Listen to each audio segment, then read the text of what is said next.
One of the main reasons that people don't get what they want is because they don't actually figure out what it is. And the probability that you're going to get what would be good for you, let's say, which would even be better than what you want, right? Because, you might be wrong about what you want easily. But maybe you could get what would really be good for you. Well, why don't you? Well, because you don't try. You don't think, okay, here's what I would like if I could have it. And I don't mean in a way that you manipulate the world to force it to deliver you goods for status or something like that. That isn't what I mean. I mean something like, imagine that you were taking care of yourself like you were someone you actually cared for. And then you thought, okay, I'm caring for this person. I would like things to go as well for them as possible. What would their life have to be like in order for that to be the case? 3 years from now, you can have what you need. You got to be careful about it. You can't have everything. You can have what would be good for you, but you have to figure out what it is, and then you have to aim at it. Well, my experience with people has been if they figure out what it is that would be good for them, and then they aim at it, then they get it. You may formulate an idea about what would be good for you, and then you take 10 steps towards that, and you find out that your formulation was a bit off, and so you have to reformulate your goal. So you're kind of going like this as you move towards the goal.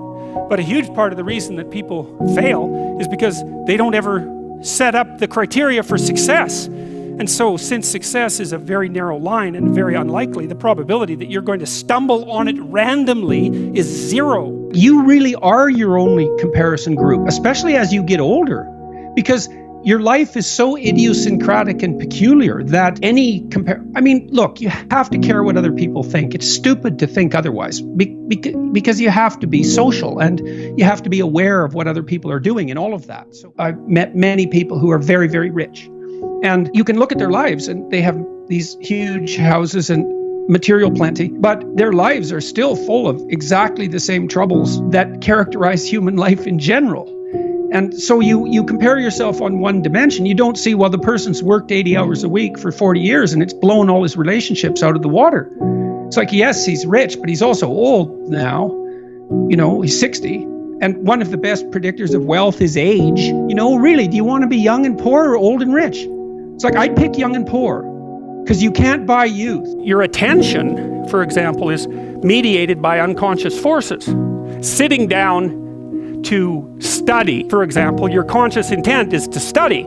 But you know perfectly well that all sorts of distraction fantasies are going to enter the theater of your imagination non-stop and annoyingly. And there isn't really a lot you can do about that except maybe wait it out.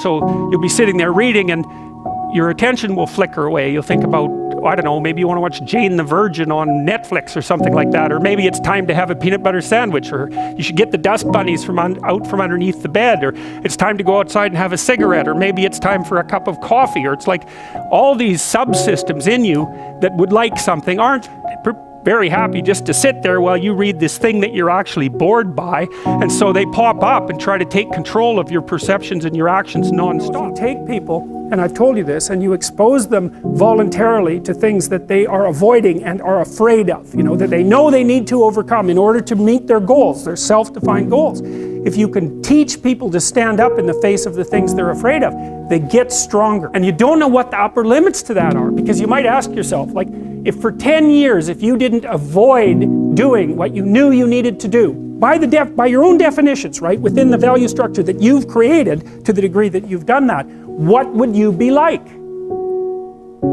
Well, there are remarkable people who come into the world from time to time, and there are people who do find out over decades-long periods what they could be like if they were who they were, if they spoke their being forward.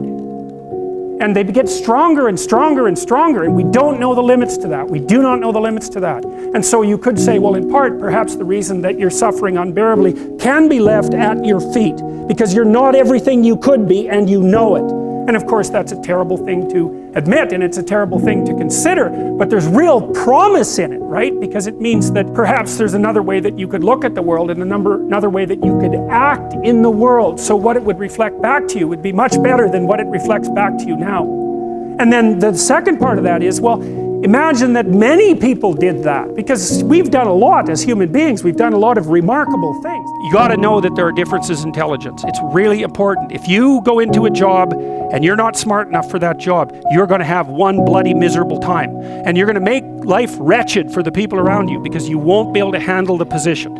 And as you climb hierarchies of competence, the demand on fluid intelligence increases. And so, unless you want to fail, you don't put yourself in over your head. Well, what's over your head? Well, that's a tricky thing to figure out. I mean, you have to figure that out with intelligence, you have to figure it out with conscientiousness, you have to figure it out with creativity. Most people have at least one significant weakness in their intelligence personality makeup, and you got to be careful not to place yourself in a position where that's going to be a fatal flaw. But what you really want to do, as far as I can tell, if you want to maximize your chances for both success and let's say well-being, is you want to find a strata of occupation in which you would have an intelligence that would put you in the upper quartile. That's perfect. Then you're a big fish in a small pond. And you don't want to be the stupidest guy in the room. It's a bloody rough place to be. So, and you probably don't want to be the smartest guy in the room either, because what that probably means is you should be in a different room, right? You should look at a place where if you're right at the top, you've mastered it. It's time to go somewhere where you're a little lower so that you've got something to climb up for.